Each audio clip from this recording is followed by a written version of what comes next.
So hello guys, ang gagawin natin ngayon ay cinnamon roll.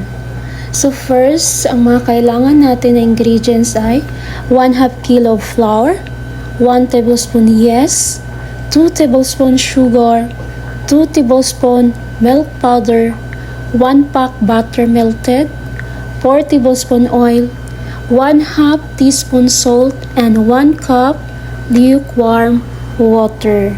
So, imimix lang natin sila lahat, guys. Yan siya. And then, ang filling niya ay gagawa.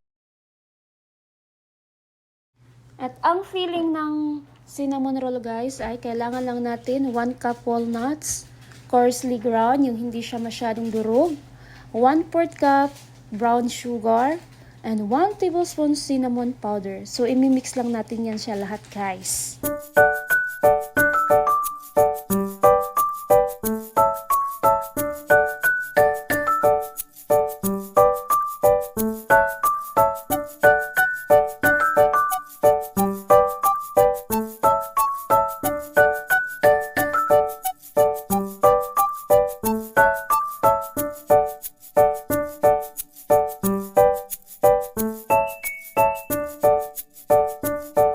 So, while preparing, guys, dapat naka-preheat na yung oven natin.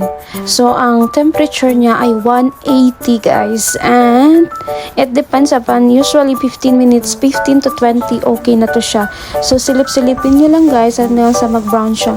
So, hindi ko masyado to siyang pinapa-brown. So, ayan na siya, guys. So, maglalagay na tayo ngayon, guys, ng topping sa taas. Ang tawag nito ay toffee. So, paano to siya gawin, guys? Kumuha lang kayo ng maliit na pan. Tapos, ilagay nyo sa low fire. Tapos, una nyong ilagay ay ang butter. So, tunawin nyo muna ang butter, guys. Isang pack na butter. Then, right after, pag natunaw na ang butter, ay ilagay natin ang thick cream na isang can. Then, i-mix-mix na naman natin. And right after, ilagay natin yung sugar na 1/4 cup. So, yun lang, guys. I-mix-mix natin hanggang sa ma-dissolve siya lahat. So, ayan. Ready na yung ating cinnamon roll.